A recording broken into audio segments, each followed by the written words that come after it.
Good rising. Hello, my Pittsburgh Brown Mamas group. I hope everybody is having a great morning. I'm going to go ahead and invite some people to join us, or however many people it allows me to invite. Welcome to Transparent Friday.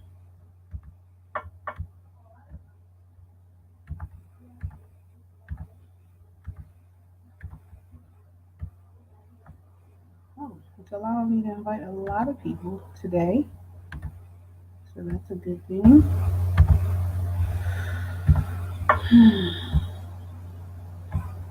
Oh, wait a minute. Am I going live in the right place? I hope so. I'm hoping that I am in the Pittsburgh Brown Mamas group. Oh, I am. Okay. Hey, Tiff. What's up? Hey, Brandy. What's up? Good rising, y'all. It's allowing me to invite a lot of people today. I'm like, okay, all right. Maybe Facebook has changed some of its settings. That would be an awesome thing. So good rising, y'all. I hope everybody is doing well. I hope everybody is had an awesome week. And if you haven't, just remember that it's not too late to have one. You can absolutely have one. Good morning, Aunt Cynthia. I'm in the Pittsburgh Brown Mamas. Thanks for letting me know, Brand. So good morning, everybody. Like I said, if you're not having a great week, it's not too late to have one. You can start right now. You can start right now to have a great week. You don't have to choose to end your week on a sour note. Just know that. So welcome to Transparent Friday. My lip gloss is popping. Welcome to Transparent Friday. So just in case you don't know, my name is Muffy Mendoza. I'm the founder of Pittsburgh Brown Mamas. And every Friday, we've started a weekly tradition to do Transparent Friday, which is where we do a live video. Usually I'm on here with another mama. Today I'll be on here alone. But if you have a story to tell, if you have something you want to be transparent about, hit me up in my inbox because I'm more than willing to have you on with me for Transparent Friday. But we just take an opportunity to be transparent about what we're going through in our lives as a way to create community, as well as a way to just let moms know that you're not the only one out there, that there's somebody else who is struggling with this very same thing, and that there is help. There is help. There is advice. I'm trying to fix my lip gloss. There is help. There is advice. And, let's be strong together. So today we are going to be getting real about teenagers. My son is 16 years old, and so I'm in the thick of going through with a teenager, and it's been stressful. It's been stressful. It's been challenging. Just trying to basically get somebody who is on the verge of adulthood but is still thinking like a child to think rationally. That's basically what you are doing when you are raising a teenager, is you're working with an individual who is not completely 100% mentally mature. They are still mentally immature, but their body, their hormones, everything in them is telling them that they're an adult, but they're not really an adult yet. I had an incident with my older son this week where we had to take some things away from him. We actually made some new house rules because we realized that our house was becoming a little bit too, hey sis, we realized our house was becoming, hey Kia, was becoming a little bit too tech centered. So we took some tech things away, and that was just what was real. But everybody did not respond well to that, especially not the teenager. The teenager was like, what's going on here? These are my things. I should be able to keep them. And we're like, no, that's not what's about to happen. These are not your things. You do not pay for said things. So said things are now going to be regulated. And of course, we know that teenagers always have a hard time when it's all about their tech. And so, the beautiful thing about having a teenager is that you are growing with them. So you are getting an opportunity, especially if you have multiple children, to experience with your first teenager what it is like for a human being transitioning into adulthood. So I have, in doing this, because my son is 16, so we went through 12, 13, 14, 15 also together. And as time has went on, it's just given me time to develop some rules of engagement in terms of how I am willing and how I'm not willing to engage with him. And so I just wrote down today some cardinal rules, or I put it, the 4 agreements every mom needs to make with her teenager. because at the end of the day, you do need to have some rules of engagement, because what you need to know about a teenager is that they really think that they are an adult. So they think that they should be allowed to make rules in terms of how you're going to engage. It's up to us as the mothers, as the parents, to create some standards and some rules for engagement. Because if you don't, then your teenager is going to try you. They're going to try you. And so the first rule that I wrote down for the 4 agreements every mom needs to make when engaging with her teenager is be impeccable with your words. And anybody who's read the 4 agreements book knows that this is just a big rule for life. But teenagers will try to twist your words. If you're on the video now, please invite your friends to watch who are in the Pittsburgh Brown Mamas group. I don't think you can share the video, but if you can share the video, but do that. But if you are raising a teenager, the teenagers will try to absolutely they'll try to twist your words. And so one of the things that you have to do that's really important is to just be impeccable with your words. And one thing my husband always says, he says, measure twice, cut once. So before you say anything to him, you need to think about not only what his or her responses will be, but also what are your responses going to be. Because that is the hardest thing I found about raising my teenager, is that when I don't want him to hear this, but when he hurts, I hurt, right? So when he gets on punishment, I feel bad that he's on punishment. So I will go back and try to change things because I don't like the way it feels for this kid to be on punishment. So what we have to begin to do is to be more thoughtful and more deliberate in terms of, just what we are saying to them, because we need them to know that not only am I saying this because it's important, but I'm saying this because I'm going to stick by what the hell I done just said. So you need to take time before you engage in conversation with your teenager to think about, okay, not only what are his reactions going to be or what are her reactions going to be, but what are my reactions going to be. One of the best things my mom did for me when I was a teenager is once I would get in trouble, once there would be a rule made, I was not allowed to converse. Because my mom already knew, like, she's going to try to get out of it and she's going to try to pull on my heartstrings so that I can. And my mom came over this weekend, right? And she was like, so my oldest son, we took away some items, like I said. And so he comes downstairs and he's trying to talk to me in front of my mom. My mom was like, no, this is not what it's going to be. There is no conversation that is going to take place. These are the rules. Go clean your room. Go get done what your mom told you to get done. And that's it. And that allows us, when we make our teenagers stop to pause for a conversation. Good morning, Siobhan. Good morning, Deanna. When we make them not allowed to have those conversations, it not only lets them know, because at the end of the day, this is a pack. This is a pride. And there is only 2 head leaders here. This is a dictatorship. Me and my husband rule. You got to follow the rules. So it lets them know, it puts that stamp of approval on, listen, this is my household. But it also reiterates to them that you ain't playing. Because at the end of the day, teenagers, that is what they do. They get under your skin and they find a way to wiggle room, whether it's through words or actions, to get you to not be impeccable with your words. So that's the first rule. We got to be impeccable with our words with our teenagers. Because at the end of the day, I mean, we all know that these teenagers, they know how to get under your skin. But you've got to trust that the work you've done thus far, because if you have a teenager, that means you've been a parent for 12, 13, 14, 15, 16, 17, 18 years. You got some, like you've learned some things. I'm sure of it. You've learned some things.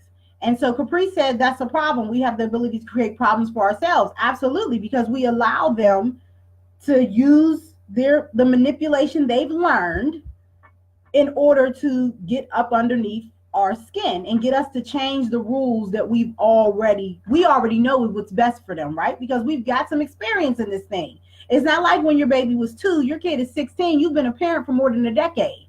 Like, you know what's best. And then you can also reflect upon your own journey as a teenager. You know what you did to get your mom or dad to let you do what you wanted to do, or you know what was lacking in your relationship between your mom and your dad and yourself and what caused you to be able to, do things you weren't supposed to do. So we got to fall back on that knowledge and utilize that to empower us in conversations that we're having with our children. So instead of, I always use one of the things that my mom, not my mom, it was actually somebody else who taught me this, will always say, when your kid comes to you with a problem, like, don't respond immediately.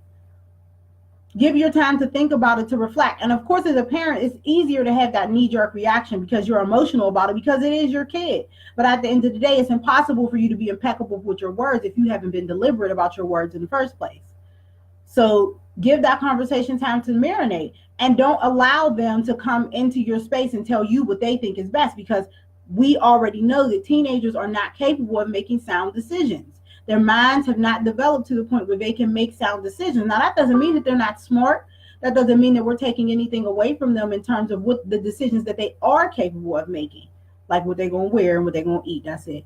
But the decisions that they are capable of making. But we've got to realize that we are the ultimate decision maker. As a 35, 40, even a 25-year-old woman, you've lived so many years longer than he or she has lived. So you already know what needs to be done here. The second thing I wrote was be accountable and be responsible. And I think that's just hard as a parent, to be accountable for all of your actions, because most of us parents are growing at the same time that our kids are growing, right? So it's difficult to be accountable because you have to be accountable first before you can ask the kid to be accountable. If you know that your room is never clean, you just got to realize that your kid is learning from you. They're not learning by what you say. They're learning by what you do. Like we just talked about, being impeccable with your words is not about what you were saying. It's about the behavior, the thoughts, the emotions that are backing up what you're saying. So it's the same thing with being accountable and being responsible for yourself. You've got to do that first. If you want the child to be accountable, to be disciplined, to be focused, then you've got to practice that in your engagement with the kid. A lot of people, which brings me to the next agreement, which is don't just speak about discipline, be about discipline. A lot of people make the mistake of thinking discipline is what you do at the point that an error occurs. It's not. Discipline is a behavior. It is an action word. And so if you are not being disciplined, Siobhan said, just had this conversation with my 14-year-old, called her dad right over to check her before I wreck her. Absolutely. And that's exactly what you do. You gotta have backup.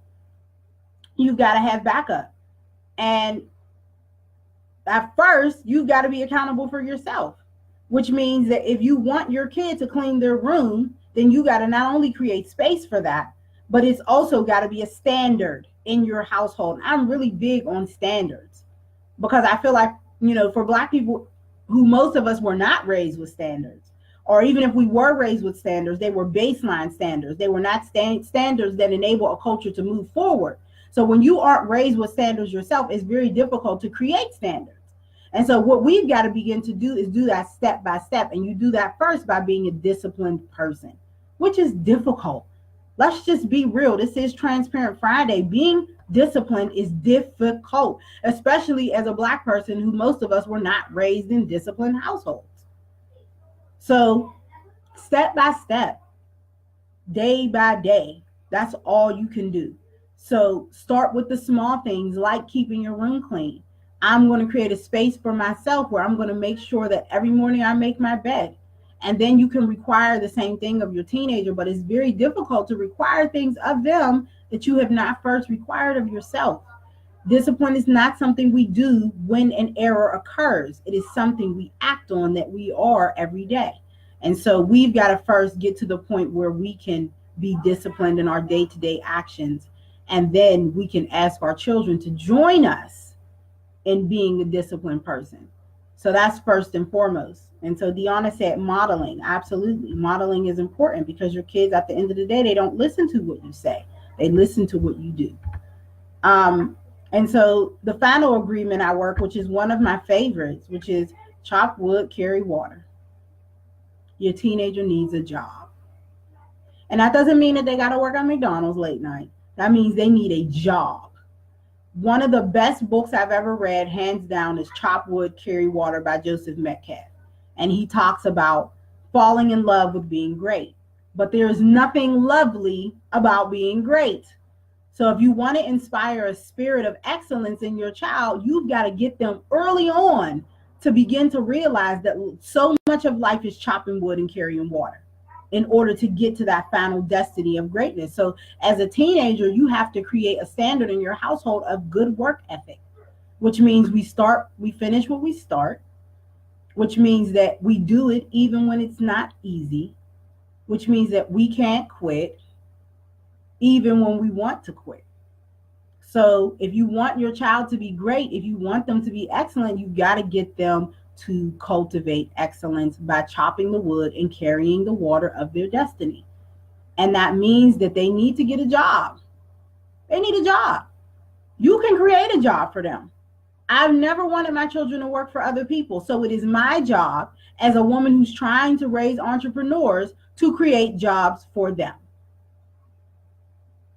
You're going to be a landscaper today. Today, you're cutting everybody on the block's grass. Tomorrow, you are going to help your dad with his business. Today, you're going to help me do some things in my business.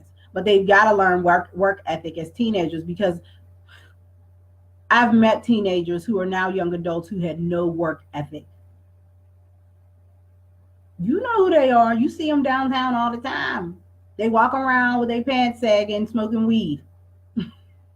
Because nobody ever thought it was important to show them that they needed to develop some work ethic, and that chopping the water and carrying the wood of your destiny is just as important as meeting the destiny itself. Matter of fact, you cannot meet the destiny without chopping the wood and carrying the water first. So we just have to learn that as we are raising teenagers, is that even though sometimes it may not have been instilled in us, not everybody was brought up with a good work ethic, but that's okay because you've got it now. So now it's your job to instill that in your children. Hey, Caprice, thank you. Hey, Heather, what's up? So that is important, you know? So we're going to go over these 4 agreements one more time. The 4 agreements every mom needs to make when she is raising a teenager. Be impeccable with your words, which just means say what you mean and mean what you say, and be deliberate about what you're going to say to your teenagers. Think about it. Measure twice, cut once. Be accountable and be responsible. Don't expect your child to mimic behaviors that they've never seen. If you haven't been making up your bed every day, your kid's not going to do it. If you're not modeling good work ethic for your kid, they're not going to do it. If you're not studying,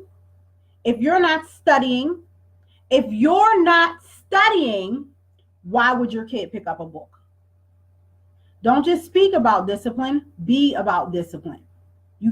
Discipline is not something that occurs at the point that an error occurs. Discipline is a state of mind. You become a disciplined person, and then your child mimics that behavior. And then chop wood, carry water. Teach your child good work ethic. That is supremely important. They have to fall in love with the process of being great, not just the greatness itself.